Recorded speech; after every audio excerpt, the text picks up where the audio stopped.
There once was a young woman, not a princess, not a recognized heroine. Her life didn't begin under the lights of royalty, but in the shadows of oblivion. She wasn't born with golden crowns, nor with armies at her feet. Her inheritance was not a throne, but the absence of a home, the pain of loss, an orphan, an exile, living in lands that were not her own, a foreigner in a powerful empire, perhaps the greatest of its time. Who could have imagined that the destiny of an entire nation would rest on the shoulders of someone so unlikely? But sometimes the greatest purposes germinate in the most improbable soils with the most unexpected people. This is the story of Hadassah, whom the world would come to know as Esther, a story that echoes the truth that no matter where or how we begin our journey,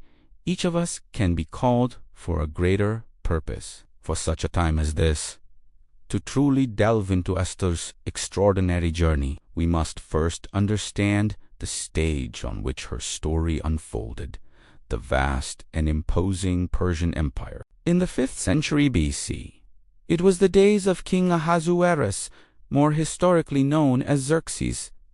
The first, his dominion was colossal, stretching over 127 provinces, from distant India to the borders of Ethiopia, a unified yet incredibly diverse empire, where countless cultures, languages, and peoples lived under a single scepter. Xerxes' power was absolute, his commands unquestionable law for millions. He ruled from his magnificent capital, Susa, a city resplendent with ornamented palaces and lush gardens. It was a center of political power, wealth, and influence, a symbol of Persian supremacy. In this scenario of opulence and unquestionable authority, laws were strict and social position often determined an individual's fate. But amidst all this magnificence and power, there was a community whose roots extended to a distant past and a different God. They were the Jews. Decades earlier, their ancestors had been torn from their homeland, Jerusalem, and scattered. As a result of the Babylonian exile, they arrived in Persia not as conquerors, but as captives, forced to rebuild their lives in a culturally alien environment. They lived as foreigners, often in isolated communities, yet always keeping the flame of their faith and traditions alive. Their identity was, by necessity, maintained with a certain discretion, a treasure kept amidst a world that did not fully understand them. To be Jewish in the Persian Empire meant living in a delicate balance, honoring the king's laws, but never forgetting the laws of their God. In this complex setting, the life of Hadassah flourished, the young Jewish woman whom the Persian Empire would call Esther. She was an orphan. Her parents had passed away, leaving her in the care of her older cousin, Mordecai. He was more than just a relative. He was her world, her safe haven, her moral and spiritual compass. Mordecai, a man of wisdom and deep faith from the tribe of Benjamin, assumed the role of father and mentor. He raised her with love, but also with the firmness and instruction necessary. He taught her to fear God above all else, to honor the traditions of her people, and crucially, to be discreet about her Jewish origin, a wise and necessary precaution in an environment where prejudice and persecution could arise at any moment. Under Mordecai's guidance, Esther blossomed not only in physical beauty, but in character, humility, and a deep inner listening. In an empire of such vastness and power, the king's rules were not just followed, they were celebrated. And King Xerxes, in his glory and perhaps in an excess of self-confidence, decided to display all this grandeur in a magnificent way. In the 3rd year of his reign, a banquet was called in Susa, but it was no ordinary feast. It lasted 180 days. 6 full months. Nobles, princes, military leaders from all 127 provinces were invited to witness the king's wealth and extra. Gold and silver adorned the tables, and royal wine flowed freely without restriction. A display of power meant to dazzle the guests. After this long celebration ended, Xerxes opened the palace gates to all the inhabitants of Susa, from the humblest to the most prominent, for an additional 7-day feast in the palace gardens, a banquet for the people with all the delights and abundant drink that royal wealth could offer, while the king celebrated with the men inside the royal complex. The magnificent Queen Vashti hosted her own sumptuous banquet for the women, maintaining the traditions and social separation of the time. It was on the 7th day, with the king merry and perhaps overly confident from the wine, that he made a decision that would change the course of his nation as history and that of a people. Driven by a mix of pride and a desire to display his greatest possession, he ordered Queen Vashti to be brought before him in front of all the guests, wearing her royal crown, so they could admire her beauty.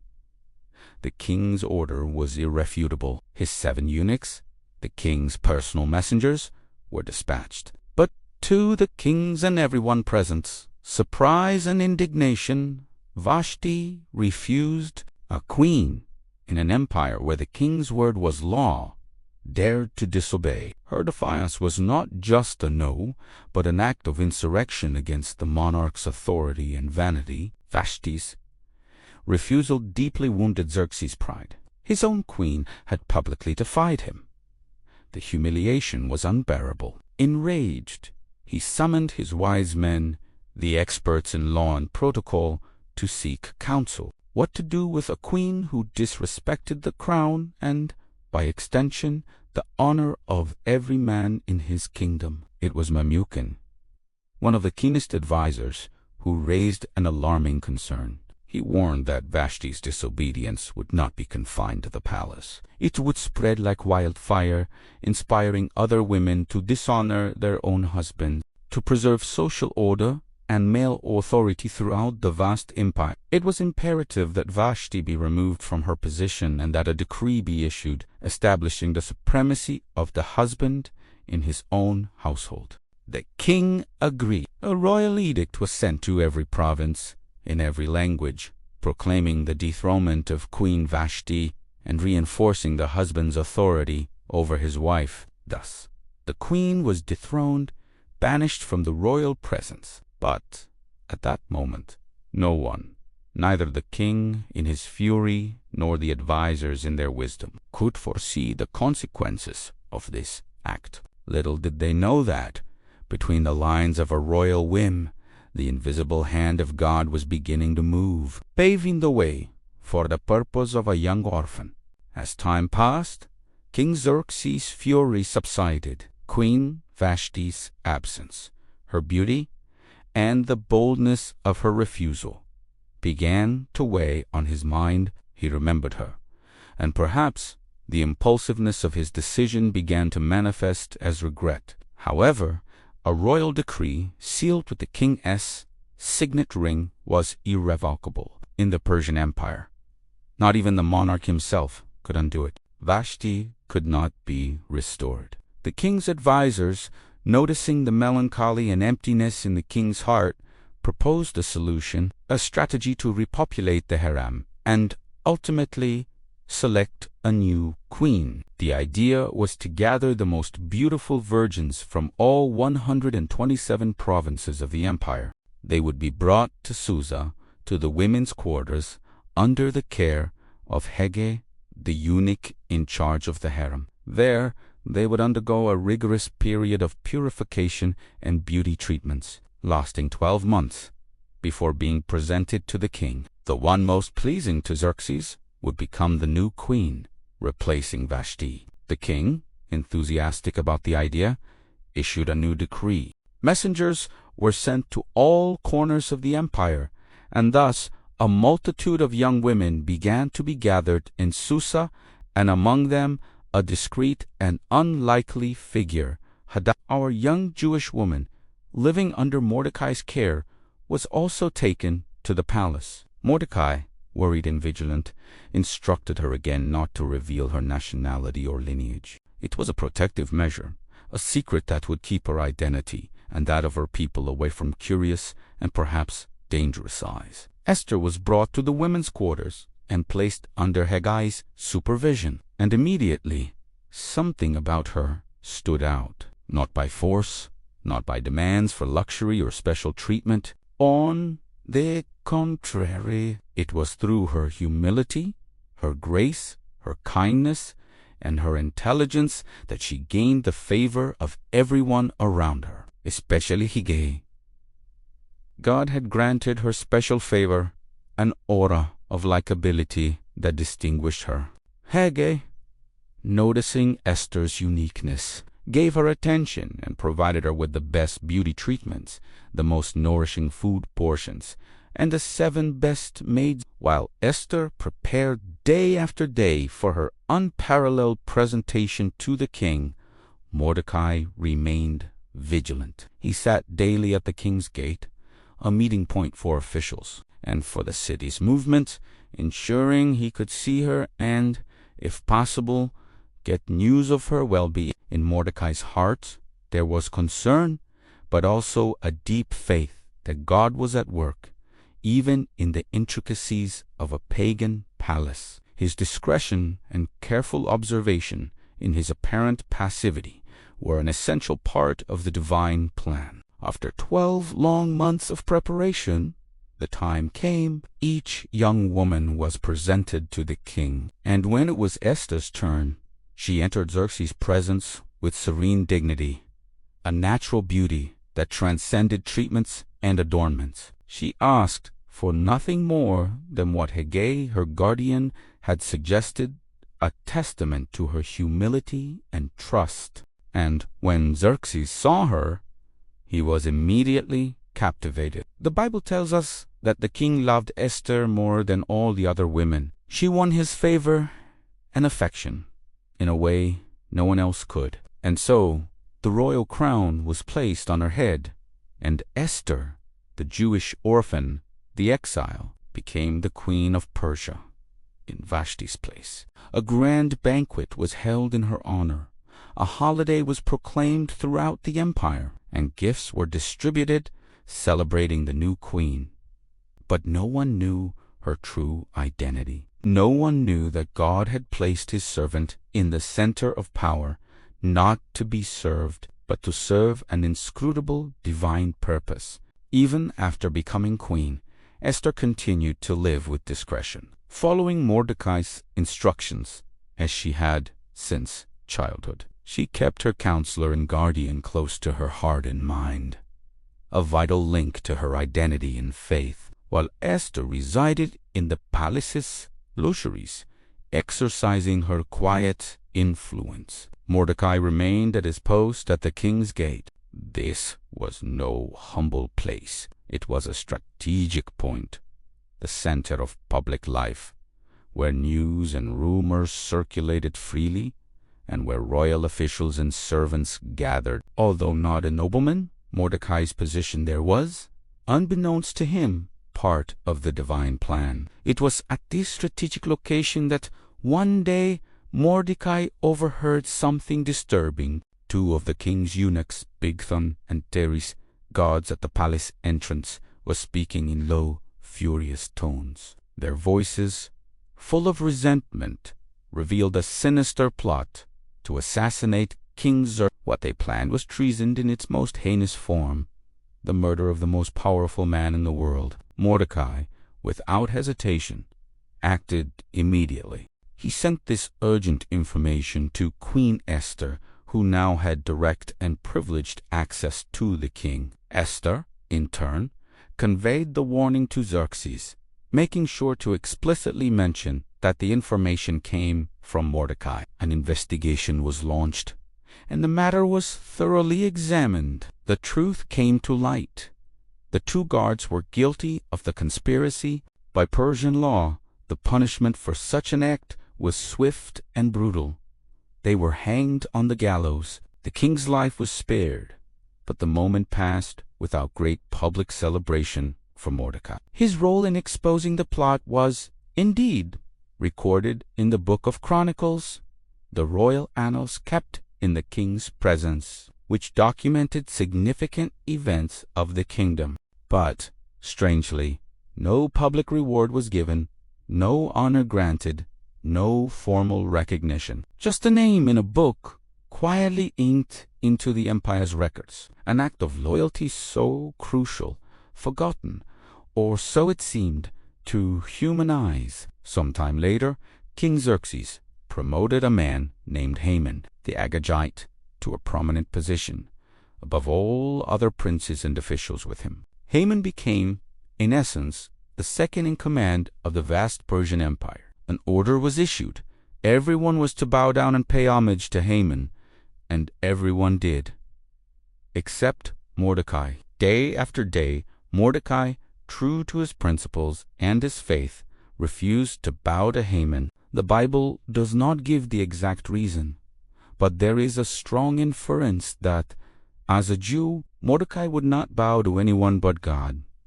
And Haman's ancestry, as an Agagici, was also not without historical weight. Agag, being an Amalekite king, descendant of a people hostile to Israel. Mordecai's persistent insubordination began to gnaw at Haman. His pride was immense, and his fury grew daily. When Haman discovered that Mordecai was a Jew, his hatred transcended the individual man. It extended to Mordecai's entire people. Haman did not just want to punish Mordecai. He planned to annihilate all Jews in all 127 provinces of the empire. A genocidal conspiracy was born from the shadows of arrogance and prejudice. With his hatred consuming him, Haman plotted his diabolical plan. He cast Purim, that is, lots, a common practice at the time to determine the auspicious day to carry out his purposes. The result indicated the 13th day of the 12th month, Adar, as the fateful day for the slaughter.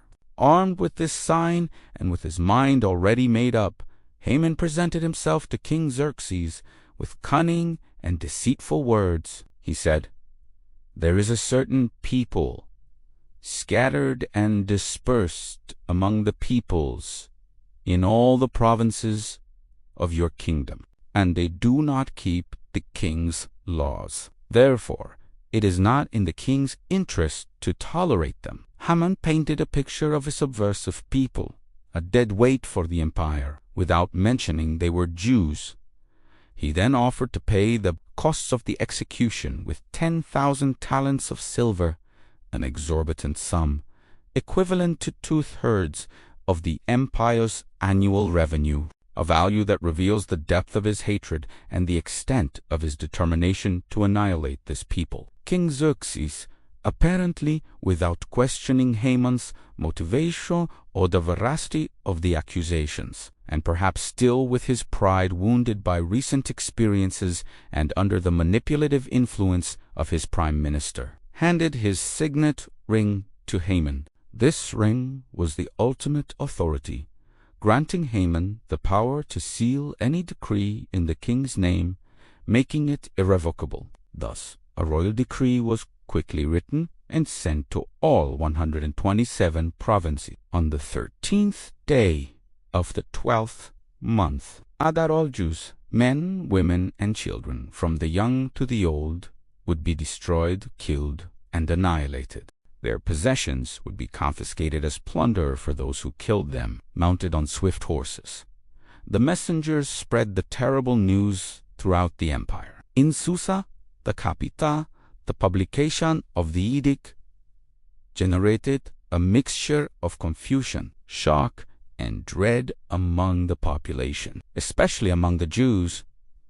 When Mordecai learned of the decree, his grief was immense. He tore his clothes, put on sackcloth and ashes, and went into the center of the city, weeping bitterly and crying out loudly. Throughout the empire, the Jews entered a period of mourning, fasting, and prayer, a desperate cry echoing in heaven and on earth as the date of their annihilation drew near. The silence of heaven seemed deafening. The enemy acted openly, and the death sentence had been sealed. News of Mordecai's mourning reached Queen Esther's ears. Deeply troubled, she sent clothes to him, hoping he would put off his sackcloth and ashes.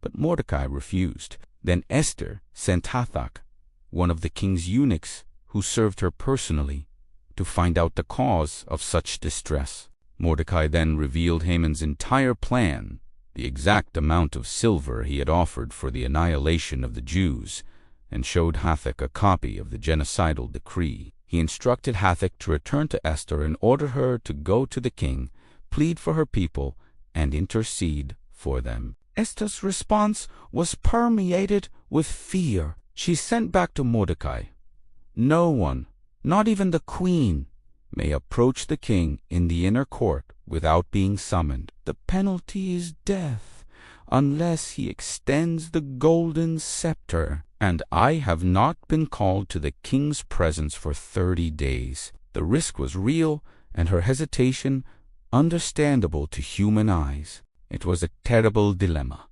submission to protocol or the salvation of her people. Mordecai's reply to Esther, delivered by the eunuch Hathach, was one of the most impactful moments of the narrative. His words were a blend of challenge, faith, and a deep understanding of divine purpose. He said, "Do not think that you will escape in the king's palace any more than all the other Jews, for if you remain silent at this time, relief and deliverance for the Jews will arise from another place, but you and your father's family will perish. And who knows but that you have come to your royal position for such a time as this?" These words pierced Esther's soul. The apparent security of the palace was not an impenetrable fortress against the calamity awaiting her people. Salvation would come, yes, but the price of her silence would be the loss of everything, including her own life and that of her family. And then came the rhetorical question that would become a timeless echo: who knows but that you have come to your royal position for such a time as this? That question transformed Esther's fear into unwavering resolve. Her hesitation gave way to courage, born of faith. With newfound determination, Esther sent a message to Mordecai: "Go, gather together all the Jews who are in Susa, and fast for me. Do not eat or drink for 3 days, night or day. I and my female attendants will fast as you do. When this is done, I will go to the king, even though it is against the law. And if I perish, I perish." The decision was made. There was no longer room for fear. Prayer and fasting would be the first weapons. It was an act of total surrender, of complete dependence on God in the face of a life or death risk. On the 3rd day of the fast, dressed in her royal robes, Esther gathered all her courage and went to the inner court of the palace, positioning herself within sight of the king, who was seated on his throne. Esther's heart must have pounded. The protocol was clear: death for anyone who approached without being summoned. But when King Xerxes saw Queen Esther standing there in her majesty and elegance, he extended the golden scepter towards her. It was the sign of life, permission to approach. With relief and hope, Esther touched the tip of the scepter. The king then warmly asked, "What is it, Queen Esther? What is your request?" "It will be granted to you, even up to half the kingdom." The offer was generous, a testament to the love and favor he had for her. But Esther did not immediately reveal her petition. Instead, with wisdom and strategy, she made an intriguing invitation. "If it pleases the king, let the king and Haman come today to a banquet I have prepared for him." The king, intrigued and pleased, accepted. Haman was summoned, and both he and the king attended Esther's banquet. During the meal, Esther continued to weave her web. She did not speak of her petition, but observed the king closely, her eyes searching for the right moment, the perfect opening. Before the meal ended, she extended another invitation. If I have found favor with the king, and if it pleases the king to grant my petition and to fulfill my desire, let the king and Haman come again tomorrow to the banquet I will prepare for them, and tomorrow I will do according to the king's word."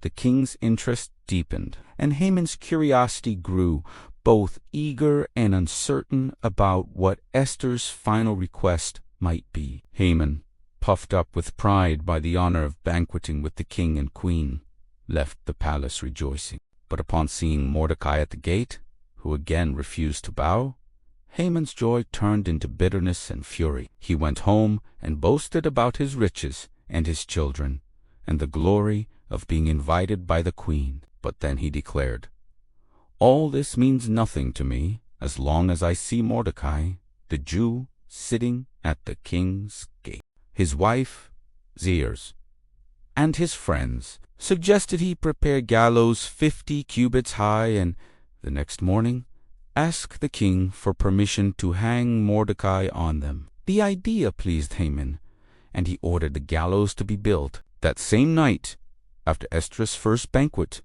a night when Haman had left the palace, inflated with pride by the honor of having dined with the king and Queen, but burning with fury at Mordecai, King Xerxes could not sleep. His mind was restless, perhaps still troubled by Vashti's refusal, or perhaps by an insatiable curiosity about the request Esther would make. Nothing seemed to bring him sleep, neither the luxurious ambience of his royal chamber nor the wine he had consumed.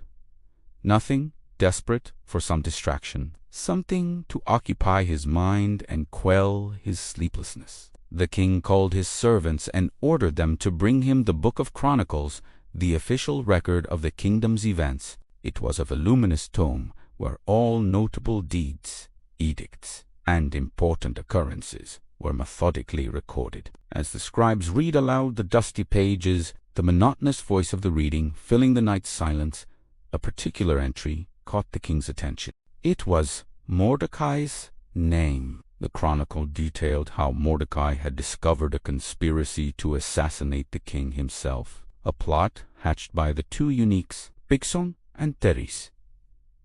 This act of loyalty had saved Xerxes' life and, consequently, the stability of the empire. But to the king's surprise, who was now fully aware of the gravity of that event, there was no record that Mordecai had been rewarded or honored for such a deed. Deeply moved and perhaps somewhat embarrassed, Xerxes asked his present advisers, "What honor or recognition has been given to Mordecai for this?" The advisers emphatically replied, "None."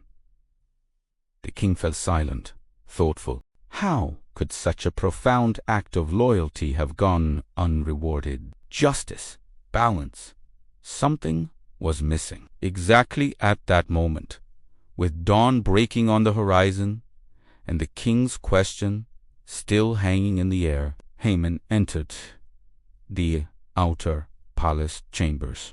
His intention was, first thing in the morning, to ask the king for permission to hang Mordecai on the gigantic 50-cubit gallows he had ordered built. He was eager to get rid of his enemy once and for all. But before he could even formulate his request, the king summoned him into his presence. "Haman," said the king, "what should be done for the man the king wishes to honor?" Puffed up with arrogance and convinced that the king was referring to himself, after all, who else but he, the second most powerful man in the empire, would be worthy of such honor? Haman described a grand plan. He replied with sumptuous details. "Let royal robes that the king has worn be brought, and a horse on which the king has ridden, and a royal crown be placed on his head, and let the robes and the horse be delivered to one of the king's most noble princes, so that he may clothe the man the king wishes to honor, and lead him through the city square on the horse, proclaiming before him, 'This is what is done for the man the king wishes to honor.'" The king smiled, and, with a look Haman could not decipher, said, "Go at once, take the robes and the horse, as you have said, and do so to Mordecai the Jew, who sits at the king's gate."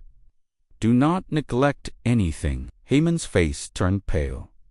His heart pounded in dread. The honor he had imagined for himself must now be granted to his greatest enemy, the man he planned to kill. Humbled and bitter, Haman was forced to lead Mordecai through the streets of Susa, proclaiming his honor exactly as he had described.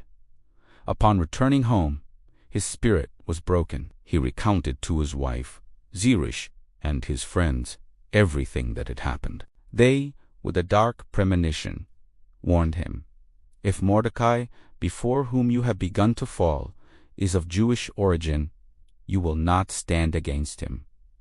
You will surely fall before him." Haman's plan to destroy the Jews deepened into darkness, but his own pride had already been wounded by the king's unexpected favor towards Mordecai, and destiny began to unfold irreversibly. The day of Esther's second banquet arrived. King Xerxes and Haman, now in a position of notorious humiliation, sat again beside the queen. The king, still with his curiosity piqued and his intrigue heightened by the events of the previous night and the extraordinary honor granted to Mordecai, looked at Esther expectantly and asked once more, "What is your petition, Queen Esther?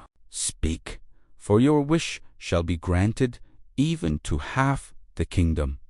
This time there was no more hesitation. With courage that transcended fear and conviction born of her faith, Esther finally opened her heart. The voice, once that of an exiled orphan, now resonated with authority and controlled despair. She spoke, "If I have found favor in your sight, O king, and if it pleases the king, let my life be granted me. This is my petition, and spare my people. This is my request."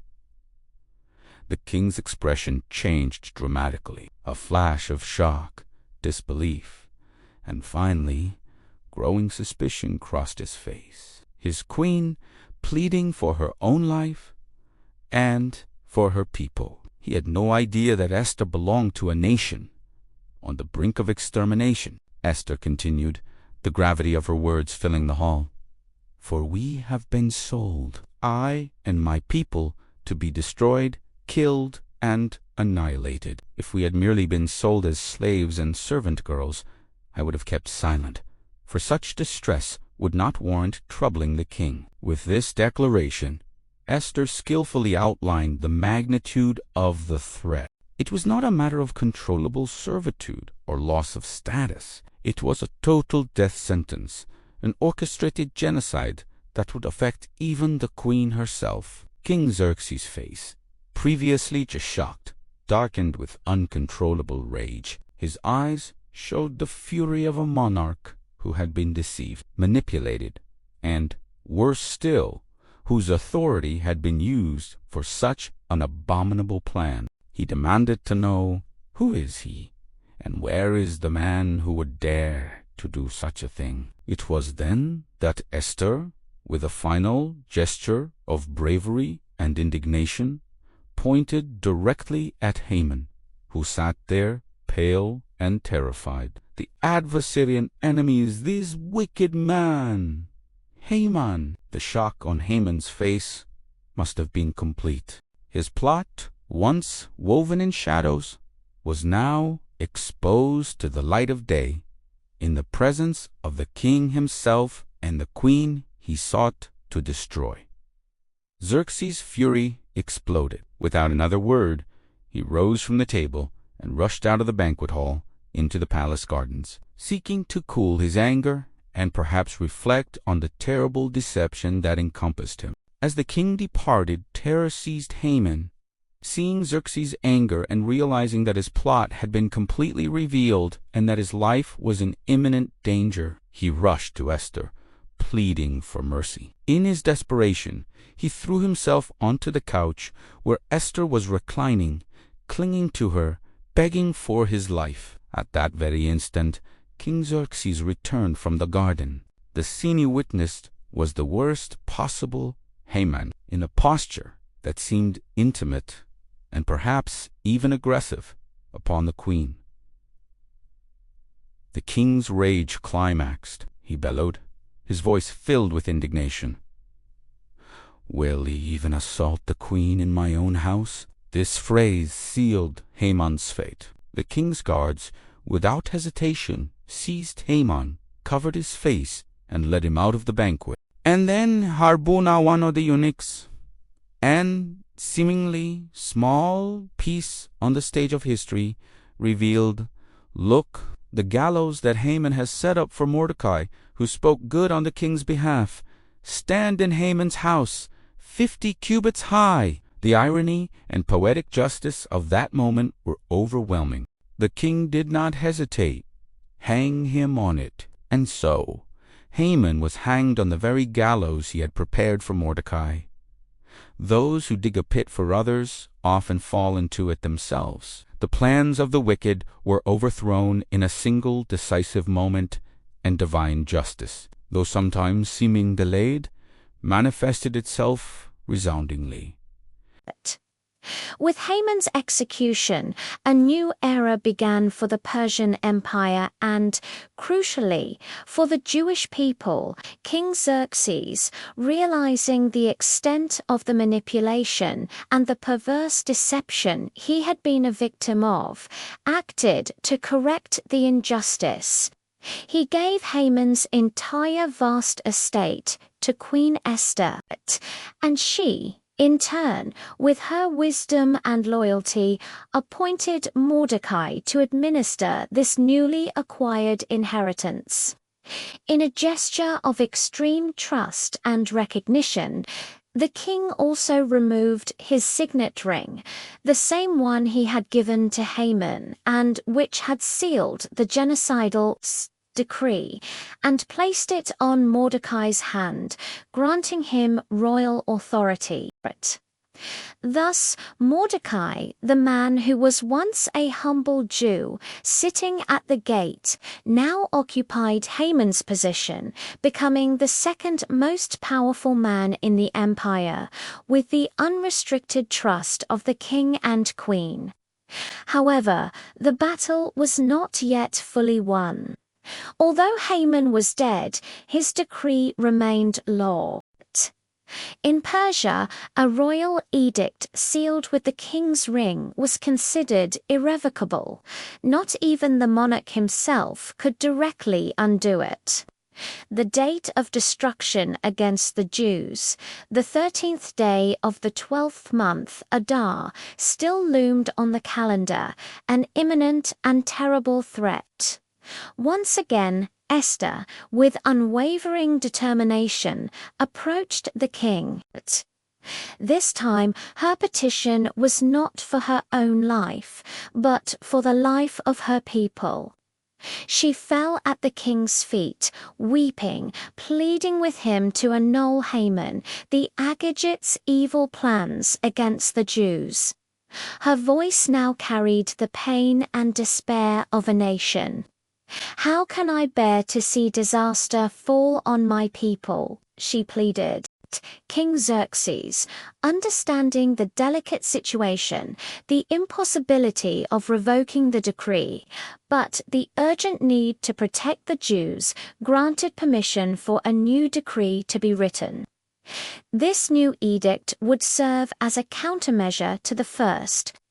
Mordecai, now with the royal authority of the king's ring, quickly summoned the royal scribes and wrote the new decree in King Xerxes' name, signing it with the royal signet. The new decree proclaimed that the Jews in every city had the right to assemble and defend their lives. They could destroy anyone who attacked them and confiscate their goods if necessary.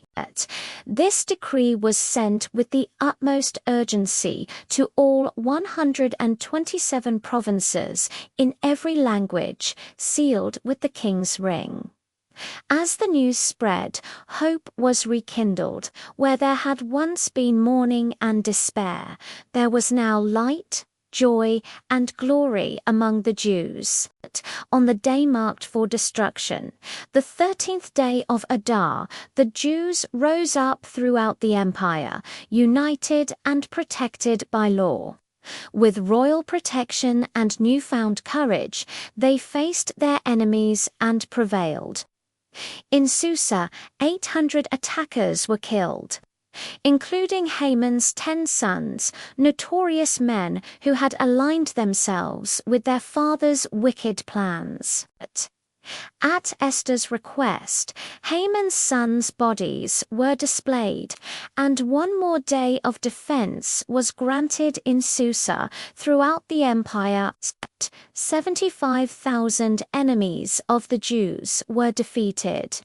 However, and this is a crucial point in the biblical account, the Jews took no plunder. They did not pillage their enemies' goods. Their fight was not for material gain, but for their very survival and the preservation of their identity. It was not a day of greed, it was a day of justice and preservation. When the battle was over, the Jewish people rested, and what had begun as a day of dread and misfortune transformed into a day of victory, deliverance, and celebration. To commemorate this miraculous liberation, the Jews established an annual celebration called Purim, a name derived from the word pur, meaning lot, referring to the lots Haman had cast to determine their destruction. Ironically, the symbol of chance and human whim became the symbol of divine providence and the reversal of wicked plans. Each year, on the 14th and 15th days of Adar, they would feast, rejoice, send gifts to one another, and give generously to the poor. A day that had been marked for death became a day of life. Mourning turned into joy. Grief and despair turned into eternal celebration. Mordecai, clothed in royal robes of blue and white, with a great golden crown and a robe of fine linen and purple, was honored and feared throughout the empire, becoming second in command, inferior only to King Xerxes himself. But it was not his power or position that made him truly great. It was his heart. He sought the good of his people and spoke peace and truth to all. The story of Esther is unique in many respects, but there is one detail that makes it even more intriguing, although it is one of the books of Holy Scripture. God's name is never explicitly mentioned throughout its narrative, not once. There are no direct interventions like the Red Sea or divine voices like on Mount Sinai. There are no visiting angels, nor prophets openly declaring God's will. Nevertheless, despite the apparent silence, those with eyes to see and ears to hear perceive that God's fingerprints are everywhere, in every twist, every risk, every rescue. He is in the king's unexpected sleeplessness, in Vashti's proud refusal, in the grace Esther finds in Haggai's eyes, in Mordecai's discreet loyalty, and in the courage Esther finds in her heart.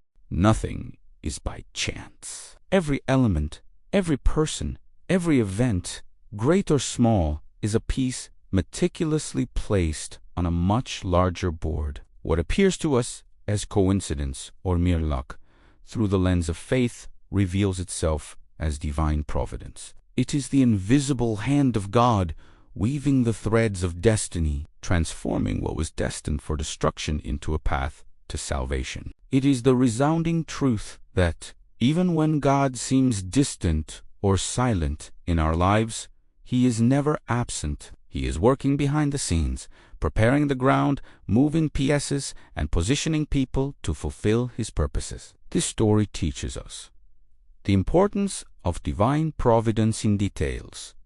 Xerxes' sleepless night is a powerful reminder that even in the most mundane moments, or in the most improbable situations, divine providence is at work. The story teaches us to look at life's coincidences with new eyes. That unexpected call, the casual encounter, the failure of a plan, that sudden irritation or inspiration, it might be the invisible hand from above weaving the threads, preparing the ground for a greater purpose. The value of discretion and character. Esther's journey from obscurity to the throne teaches us how we are positioned. The way she stood out, not by demands, but by grace and simplicity, is a powerful lesson. It teaches us that true impact and genuine favor are often gained not by force or ostentation, but by character, humility, and the wisdom to listen. The dangers of pride and prejudice. Haman's rise and his blind hatred for the other is a timeless echo of the danger of prejudice, intolerance, and inflated ego. Haman's story warns us about the dangers of allowing pride and resentment to dominate our actions, turning small offenses into destructive plans that affect innocent multitudes. It's a bitter lesson about intolerance that still resonates. The courage to embrace our purpose. Mordecai's challenge to Esther, with who knows but that you have come to your royal position for such a time as this, compels us to recognize that our positions, our talents, our influences, large or small, are not mere random events. In each of us, there is a potential to be awakened for a purpose. Esther's decision to fast and act, even at the risk of her life, is a call to action, teaching us that faith manifests not only in belief, but in acts of bravery, strategy, and wisdom in times of crisis. Esther's strategy with the banquets to expose Haman's plot teaches us the importance of strategy and timing. Acting impulsively or out of anger rarely produces the best results. Sometimes strategic patience, relationship building, and seeking favor first are the keys to opening seemingly closed doors. The law of sowing and reaping. Haman's humiliation, forced to honor his enemy, and his ultimate downfall teach us the law of sowing and reaping. What we sow, we reap. His pride and hatred blinded him, leading him to plot his own demise. Arrogance invariably leads to ruin, while humility and loyalty, even if not immediately rewarded, open doors to immeasurable blessings, resilience, and the celebration of deliverance. The Jews' refusal to plunder their enemies' goods teaches us that true victory is not in material retribution, but in the restoration of dignity and the defense of life. The celebration of Purim is an eternal testament to resilience, cultural preservation, and the memory of a people who transform mourning into joy. The story of Esther, therefore, is not just an ancient account. It is a mirror that reflects the power of faith, courage in the face of fear, the importance of identity and community, and the certainty that divine justice in one way or another will prevail. It is a narrative that reminds us that we are called not by chance, not without purpose. Perhaps you, listening to this story, also find yourself in a place, in a situation, in such a time as this. Perhaps you feel small, insignificant, or on the sidelines. But the story of Esther is a powerful whisper that echoes through the centuries. You are chosen, you are positioned, and you are called. Because the God who reversed the fate of an entire nation from imminent calamity to eternal celebration still writes stories of redemption today. Stories of ordinary people who, with courage and faith, discover their extraordinary purpose. And who knows, Your story, your journey, might be the next to witness the power of the one who never abandons his people, even in the deepest moments of silence.